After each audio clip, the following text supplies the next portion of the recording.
Ilang linggo na lang ang hinihintay bago ang aming kasal nang gawin ko ang isang bagay na walang sino man ang nag-utos sa akin.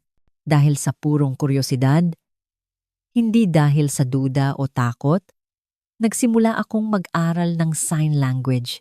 Ang akala ko, makakatulong ito para mas mapalapit ang loob ko sa aking fiancé at sa kanyang ina. Ang aming tahanan ay tila payapa. Halos plansado na ang lahat ng plano para sa kasal na nakalatag sa mesa.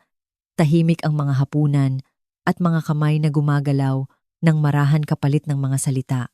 Akala ko noon, nasasaksihan ko ang isang uri ng malalim na pagmamahalan.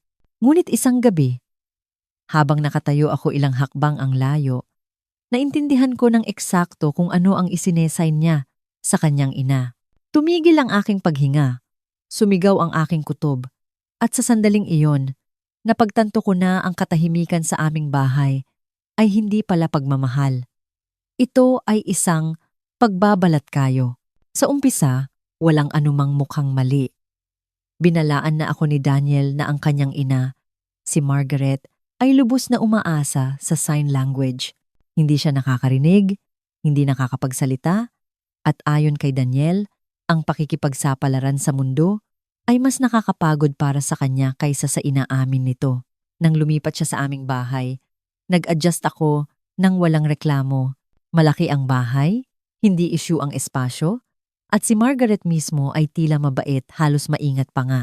Madalas siyang ngumiti, kumilos ng tahimik, at hindi kailanman nagdemand ng atensyon. Kung tutuusin, sinubukan niyang huwag maging abala. Si Daniel ang naging boses niya. Kapag nagsasign siya, isinasalin ito ni Daniel. Ganoon ang sistema noong una. Pero sa paglipas ng panahon, nagbago ang ritmo. Mga maliliit na bagay, mga banayad na pagbabago. Ang mga usapan sa pagitan nila ay tumatagal. Pero ang mga salin ni Daniel ay umiiksi. Minsan, winawaksi na lang niya ito ng tuluyan. Wala yon, hindi importante. Sasabihin niya sabay ngiti para panatagin ako. Mga routine na bagay lang daw. Naniwala ako sa kanya. Sa hapagkainan, nag-uusap sila gamit ang kamay habang nag-aayos ako ng plato. Sa sala, gumagalaw ang kanilang mga daliri habang ako'y sumasagot ng mga email. Sa umaga, nagpapalitan sila ng mibilis na kumpas habang nagkakape bago pa man ako tuluyang magising. Naroon ako palagi. Pero unti-unting nagiging hindi na kailangan sa eksena. Walang nagpaalis sa akin. Walang humiling ng privacy. At dahil doon, mas lalong sumakit. Sinabi ko sa sarili ko na nagiging praning lang ako.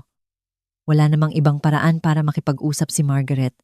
Mabuting anak lang si Daniel. Ganito ang itsura ng malasakit. Ipinapaalala ko yon sa sarili ko tuwing ang katahimikan ay bumibigat higit sa dapat. Gayunpaman, may mga sandaling tumatatak. Minsan, tumitigil ang kanilang pag-uusap pagpasok ko sa kwarto. Tapos, itutuloy kapag lumingon ako sa iba. Minsan, sumasagot si Daniel sa kanya gamit ang ekspresyon na hindi tugma sa tono ng isinalin niya sa akin ng malakas.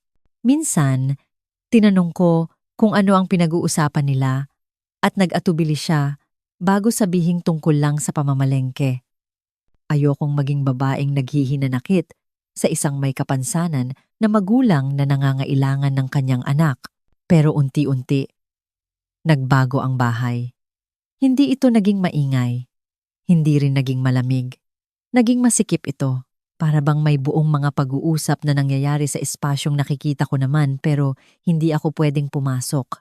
Kusa akong nanahimik. Ayaw kong mang-istorbo o magmukhang epal habang lalo akong umaatras. Lalong nagiging natural sa kanila na punan ang espasyong iyon nang wala ako. Doon ako nagdesisyong ipagpatuloy ang pag-aaral. Hindi para manmanan sila. Hindi para hulihin sila sa kasinungalingan. Sinabi ko sa sarili ko na gusto kong makilahok para mas maintindihan si Margaret. Para tumigil na ako sa pakiramdam na bisita lang ako sa sarili kong pamamahay. Inosente pa ang pakiramdam ko noon. Halos maalalahanin pa nga. Hindi ko alam na ang katahimikang sinusubukan kong tayuan ng tulay ay ginagawa na pala ang eksaktong layunin nito. Ang pagbabago ay hindi nangyari ng biglaan. Dumating ito ng tahimik, gaya ng pagkaunawa na madalas dumarating ng walang pasabi. Noon, ang pag-aaral ng sign language ay naging parte na ng aking routine. Nag-iensayo ako sa mga sandaling may oras, inuulit ang mga galaw sa isip ko habang naghihintay ng meetings, gumuguhit ng mga hugis sa hangin kapag ako'y nag-iisa. Hindi ko minadali. Hindi ko balak maging fluent magdamag. Gusto ko lang makaintindi ng sapat para maramdaman kong kasali ako para isara ang di nakikitang agwat na nabuo sa loob ng sarili kong tahanan. Ang hapong iyon ay walang pinagkaiba sa iba. Ang mga detalye ng kasal ay nakabukas sa counter ng kusina. Ang bahay ay kalmado, maayos, halos parang nakadisplay. Si Daniel at Margaret ay nakaupo sa sala, nakaharap sa isa't isa. Ang mga kamay ay gumagalaw sa pamilyar na ritmong natutunan ko ng ipagsawalang bahala. Sinabi ko sa sarili ko na huwag manood. Sinabi ko sa sarili ko na wala ako sa lugar. Tapos, isang parirala ang umagaw ng atensyon ko. Isang galaw na nakilala ko bago pa man makapaghanda ang isip ko. Tumigil ako sa paglalakad. Mabilis na ang pagsasign ni Margaret ngayon. Mas matalas ang galaw kaysa dati. Walang pag-aalinlangan sa kanyang mga kamay. Walang kahinaan sa kanyang postura. Sumagot si Daniel nang hindi lumilingon sa iba. Ang kanyang ekspresyon ay nakatutok, kontrolado. Hindi ko sinasadyang makinig. Hindi ako lumapit. Naintindihan ko lang. Nagtatanong siya tungkol sa tiempo, hindi tungkol sa hapunan. Hindi tungkol sa mga gawain, kundi tungkol sa pagkatapos. Sumagot si Daniel gamit ang maliit at mapang-ismid na pitik ng kanyang kamay. Sa lalong madaling panahon pagkatapos ng kasal, magiging mas madali na raw ang lahat noon. Nanikip ang dibdib ko. Pinag-uusapan nila ang pera. Hindi malabo, hindi theoretical mga bayarin, mga bills, kung ano ang magiging accessible kapag legal na kaming kasal. Bumanggit si Daniel ng mga numero, mga bilugan at malalaking halaga na nagpalaglag ng sikmura ko hindi bilang tantya, kundi bilang inaasahan. Reaksyon ni Margaret ay kitang-kita ang pagkainip. Tinatanong kung gaano katagal pa sila kailangang manatili, kung gaano katagal pa sila kailangang magpanggap. Magpanggap. Ang salitang iyon ay tumama bago ko pa naramdaman ang sakit. Pinalakas ni Daniel ang loob niya. Isining niya na nagtitiwala ako sa kanya, na hindi ako nagtatanong, na ang bahay, ang mga accounts, ang mga commitments, ay mapapasa kanila na kapag tapos na ang mga papeles. Ang bibig ni Margaret ay kumurba sa isang ngiti, na hindi ko pa nakita noon. Hindi banayad, hindi magalang nasisiyahan. Naintindihan ko rin iyon. Tinukoy niya ang kanilang kasunduan, kung gaano ito kapani-paniwala, kung paanong ang katahimikan ay nagpapabaya sa mga tao. Hindi siya nag-sign ng mag-ina. Nag-sign siya ng ibang bagay. Isang bagay na nagpapahiwatig ng sosyohan, ng estratehiya. Ang katawan ko ay nag-react bago ang isip ko. Nanigas ako. Hindi madrama. Hindi halata. Basta tumigil lang ako sa pag-exist sa sandaling iyon. Namanhid ang mga kamay ko. Ang hangin ay tila naging manipis. Ang oras ay tila nabitin sa pagitan ng bawat paghinga. Nakatayo ako sa parehong kwarto, sa sarili kong bahay. Pinapanood ang kinabukasan ko na gumuho. Pumayag pala akong mawasak ng lubusan sa ganap na katahimikan. Tumingala si Daniel noon at napansin ako. Agad na tumigil ang mga kamay niya. Ang mukha niya ay lumambot sa isang pamilyar at praktisadong ekspresyon. Nagsalita siya ng malakas at kaswal. Tinatanong kung may kailangan ako. Lumingon si Margaret at ngumiti sa akin. Ang parehong maingat na ekspresyon na palagi niyang suot. Pinilit kong kumilos. Tumango ako. Sinabi kong okay lang ako. Kinuha ko ang isang folder mula sa mesa. Matatag ang daliri ko sa kabila ng ingay na umuugong sa ulo ko. Naglakad ako palayo nang hindi nagmamadali, nang hindi lumilingon. Tanging noong sumara na ang pinto ng kwarto sa likuran ko, saka ko lang pinahintulutan ang sarili kong huminga. Ang kasal ay hindi nagbago. Ang petsa ay hindi nausog. Naniniwala pa rin ang lahat sa parehong kwento. Pero alam ko na noon na ang kakaintindi ko lang ay hindi naman talaga para sa akin na marinig. Hindi ko siya kumprontahin. Iyon ang unang desisyong ginawa ko matapos lumuwag ang hawak ng gulat. Umupo ako sa gilid ng kama. Ang mga kamay ay nakatiklop sa kandungan, nakatitig sa kawalan, habang ang isip ko ay gumagalaw ng may malupit na kalinawan. Ang kumprontasyon ay magiging masarap sa pakiramdam sa loob ng eksaktong 3 segundo. Pagkatapos noon, magiging mapanganib na ito. Naintindihan ko iyon ng kusa. Anuman ang pinaplano ni na Daniel at Margaret ay hindi pa dalos-dalos. Ito ay may istruktura, may tiempo, at kung malalaman nilang alam ko na, hindi sila magpapanik, mag-a-adjust sila. Ang katahimikan na pagtanto ko ay hindi na kahinaan. Ito ay proteksyon. Inulit ko ang usapan sa isip ko, hindi emosyonal, kundi estratehiko. Kung ano ang inaakala nila, kung ano ang pinaniniwalaan nila, kung ano ang kontrolado nila, kung ano ang akala nila ay hinding-hindi ko maiintindihan. Ang kumpiyansa nila ay nagmumula sa iisang bagay. Kawalan ng balanse. May impormasyon sila na wala ako o iyon ang akala nila. Ang kawalan ng balanseng iyon ang tanging dahilan kung bakit sapat ang lakas ng loob nilang pag-usapan ito ng hayagan sa loob ng aking bahay habang nakatayo ako doon mismo. Kung babasagin ko ang ilusyong iyon ng masyadong maaga, mawawala ang tanging alas na hawak ko. Kaya, pinili kong manigas, sa labas at mag-isip sa loob. Sa sumunod na mga araw, naging eksakto akong tao na inaasahan nilang ako. Kalmado, madaling kausap, nakatutok sa mga detalye ng kasal. Nagtanong ako tungkol sa seating arrangements. Tinalakay ko ang mga menu. Ngumiti ako nang isali ni Daniel ang mga walang malisiyang komento ni Margaret at tumango nang sabihin niyang pagod lang ang ina. Walang anuman sa ikinikilos ko ang nagpapahiwatig na may nagbago. Sa loob, nagbago ang lahat. Nagsimula akong magbigay pansin sa mga pattern sa halip na sa nararamdaman. Kung kailan sila nagsasalita, saan, ano ang iniiwasan nilang pag-usapan ng malakas? Aling mga paksa ang nagpapaging alerto at kontrolado kay Daniel. Napansin ko kung gaano kadalas magbago ang tono ng pagsasign ni Margaret, depende kung nasa kwarto ako. Napansin ko kung paanong hindi na iniiwan ni Daniel ang mga papeles nang walang bantay. Kung gaano siya naging maingat sa mga kaswal na usapan. Maingat sila, pero hindi sapat ang pag-iingat. Ang pananahimik ko ay nakabili ng oras. At ang oras ay nagbigay sa akin ng kalinawan. Naintindihan ko noon kung bakit ang agarang reaksyon ay naging kabayaran sana ng lahat sa akin. Ang galit ay gagawin akong predictable. Ang takot ay gagawin akong pabaya. Ang katahimikan ang nagpanatiling invisible sa akin. Hanggat naniniwala silang wala akong alam, ipagpapatuloy nila ang eksaktong ginagawa nila. Gagawa sila ng mga plano sa pag-aakalang ako pa rin ang parehong babae na nagtitiwala sa kanila. Ang akalang iyon ang pagkakamali nila. Hindi pa ako handang kumilos, hindi pa sa publiko, hindi pa tiyak. Pero nagsimula na akong iposisyon ang sarili ko para sa sandaling handa na ako. Inireview ko ang mga commitments na ipinagpaliban ko. Tahimik kong sinuri muli ang mga hangganan o boundaries na pinaluwag ko para sa kapayapaan.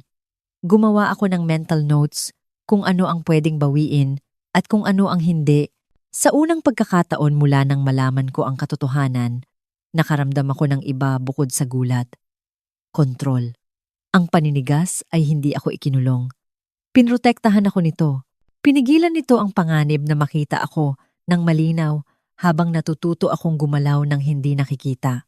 At hanggat patuloy silang nag-uusap, nang malaya sa kanilang hiram na katahimikan, hindi nila kailanman mapagtatanto na ang taong pinagpaplanuhan nila ay wala na roon. Hindi ko na kailangan ng mga sagot. Kailangan ko ng leverage o kalamangan. Kaya, ipinagpatuloy ko ang pagganap sa aking papel. Nanatili akong kaaya-aya. Predictable. Hinayaan kong maniwala si Daniel na nasa kasal ang buong atensyon ko habang tahimik kong inililipat ang akin sa iba. Ang susi ay hindi bilis, kundi pagkakasunod-sunod. Isang maling galaw na wala sa ayos ay mag-a-alert sa kanila. Hindi ko iyon kakayanin. Nagsimula ako sa kung ano ang akin na. Hindi sa madramang paraan, kundi sa metodikal na paraan. Inireview ko ang mga pangakong pinasok ko. Dahil sa tiwala, pinabagal ko ang mga proseso na hindi naman kailangang madaliin. Muli kong tiningnan ang mga arrangements na magiging permanente pagkatapos ng kasal at nagtanong ng mga neutral na tanong na tunog praktikal, hindi kahina-hinala. Ang bawat hakbang ay sapat na maliit para hindi mapansin. Pero kung pagsasamahin, binago nito ang tanawin. Sa bahay, nanatili akong pangkaraniwan. Hindi ako nanonood kapag nagsasign sina Daniel at Margaret. Hindi ako sumisingit. Hindi ako nagtatanong kung ano ang pinag-uusapan nila. Mahalaga ang pagpipigil na iyon. Pinanatili nitong buo ang kumpiyansa nila. Patuloy silang nag-usap ng malaya tungkol sa mga bayarin na magiging mas madaling i-manage mamaya, tungkol sa mga bills na hindi na mahalaga kapag shared na ang accounts, tungkol sa kung gaano ka-temporary ang sitwasyon. Nagsalita sila na parang mga taong nagbibilang na ng perang hindi pa naman sa kanila. Hinayaan ko sila. Sa halip na mag-react, dinokumento ko ang mga patterns, timing, dalas. Ang paraan ng paglabas ng inip ni Margaret kapag ang mga plano ay hindi umuusad ng mabilis. Hindi ko kailangang mag-record ng kahit ano ng formal. Kailangan ko lang maintindihan kung paano gumagana ang kumpiyansa nila at kung saan ito nakadepende. Tapos, nagsimula akong mag-adjust ng access. Walang anumang pwedeng ituro pabalik sa isang desisyon. Mga banayad na pagbabago lang. Mga pahintulot na inireview. Mga dependencies na binawasan. Pinalabas ko ang lahat bilang paghahanda, bilang kasipagan, bilang uri ng responsableng pag-uugali na pinupuri ng mga tao sa isang bride na ayos ang buhay. Hindi ito kinuwestiyon ni Daniel. Sa katunayan, tila nakahinga pa siya nang maluwag na inaasikaso ko ang mga detalye na ayaw niyang isipin. Iyon ang irony. Habang nagmumukha akong mas kampante, mas hindi siya nagmamasid ng maigi. Hindi ko kinansela ang kasal. Hindi pa. Ang paggawa noon ay mag-uudyok ng mga tanong na hindi ko pa handang sagutin. Kailangan kong patuloy silang maniwala na buo pa ang timeline. Ang kanilang pagmamadali ay pumanig sa akin.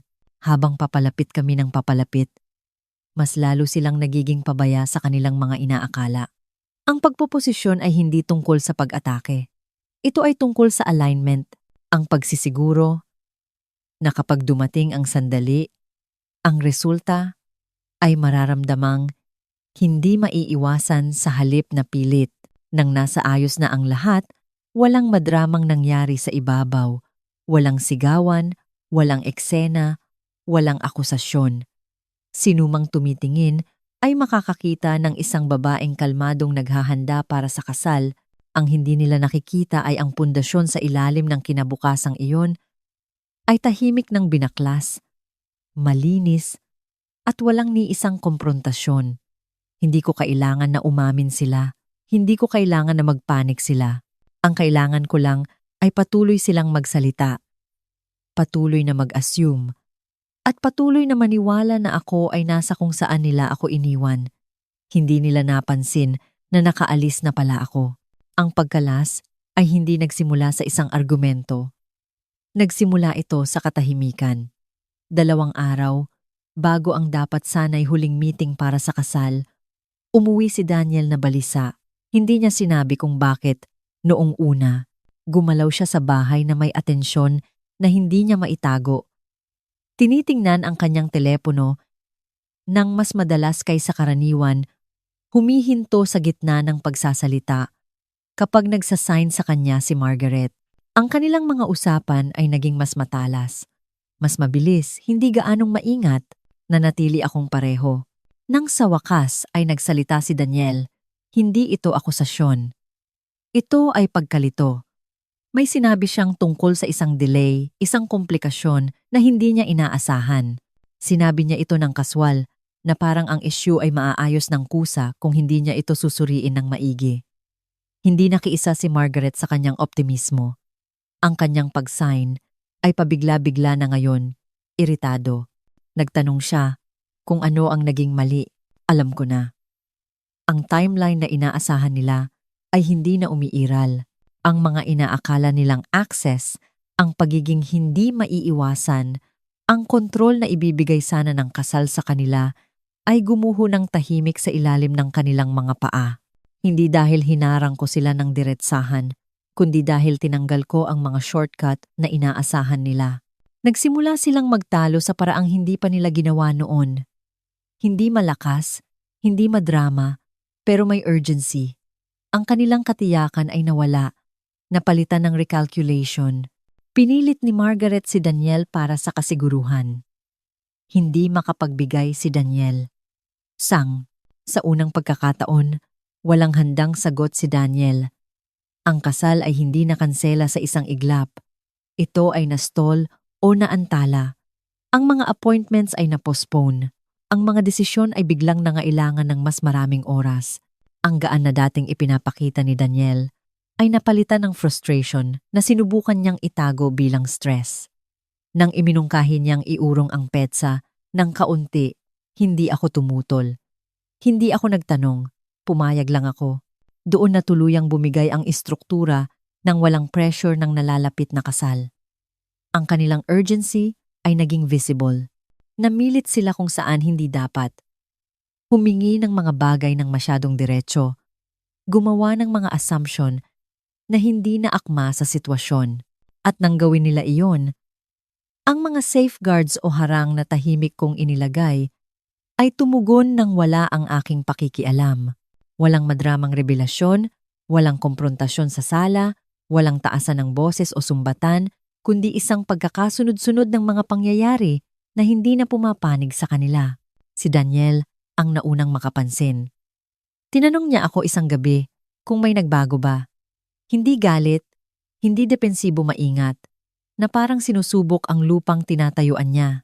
Tiningnan ko siya at sinabi ang totoo. Pero hindi ang kabuuan nito. Sinabi kong kailangan ko ng oras. Na hindi ako komportabling ituloy ang mga bagay sa paraang plinano namin. Pinanood ako ni Margaret nang maigi habang nagsasalin si Daniel. Ang kanyang ekspresyon ay nagbago sa paraang nakilala ko agad, hindi pagkalito pagkilala. Naintindihan nila noon na ang kinabukasang pinaplano nila ay hindi na available sa kanila. Hindi na tuloy ang kasal. Walang anunsyo, walang paliwanag na inalok sa sinuman sa labas ng aming tahanan. Basta na lang itong tumigil sa pag-exist bilang opsyon. At sa sandaling sumara ang pintong iyon, lahat ng inaasahan nila ay naglaho kasama nito. Hindi ako nagdiwang. Hindi ko naramdaman na nanalo ako.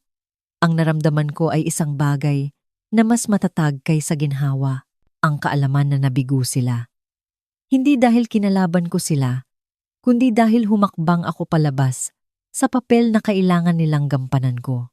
Kung may itinuturo man ang kwentong ito ay ang lakas, ay hindi laging nag-aanunsyo ng sarili. Hindi nanalo si Erica sa pamamagitan ng pag-overpower sa kaninuman. Hindi niya tinalo sa sigawan ang mga taong sumubok na manloko sa kanya at hindi siya nagmadaling ibunyag sila para lang sa emosyonal na kaginhawaan. Sa halip, gumawa siya ng mas tahimik na desisyon, isa na nangangailangan ng pasensya, pagpipigil at malalim na pag-unawa sa kanyang sariling hangganan. Ang pinakatumatatak kay Erica ay hindi kung ano ang ginawa niya sa huli, kundi kung ano ang hindi niya ginawa sa sandaling pinakamahalaga. Hindi niya hinayaang maging panik ang gulat. Hindi niya hinayaang itulak siya ng pagtataksil sa padalos-dalos na aksyon. Binigyan niya ang sarili ng oras na makita ang buong litrato. Bago magdesisyon, kung gaano kalaki sa sarili niya ang handa niyang isugal. At doon nakatira ang tunay na aral. Dahil ang pagtataksil ay hindi laging halata. Hindi ito laging may kasamang matataas na boses o madramang ultimatum. Minsan, nagtatago ito sa likod ng paggalang, sa likod ng papel sa pamilya. Sa likod ng katahimikan na mukhang walang mali siya hanggang sa huli na ang lahat. Ang panganib ay wala lang sa pagsisinungaling sa iyo. Nasa pag-react ito bago mo pa maintindihan kung ano talaga ang nakataya. Pinili ni Erica ang kalinawan kaysa sa gulo. Pinili niyang protektahan ang kanyang kinabukasan. Sa halip, napatunayan ang punto sa kasalukuyan. At sa paggawa noon, naglakad siya palayo, hindi lang ng walang galos, kundi mas matalino. Kaya, heto ang isang bagay na karapat-dapat pag-isipan. Kung matutuklasan mo ang isang katotohanang magbabago ng lahat, pero ang pagbubunyag nito agad ay mas malaki ang mawawala sa iyo kaysa maibibigay. Ano ang gagawin mo? Magre-react ka ba sa pagtataksil o aatras ka muna at magdedesisyon kung paano mo gustong magtapos ang kwento mo? Kung napahinto o napaisip ka sa sitwasyong ito, ibahagi ang iyong saloobin sa ibaba. At kung pinahahalagahan mo ang mga kwentong nakatutok sa kamalayan, boundaries at emotional intelligence, huwag kalimutang mag-subscribe para sa higit pa.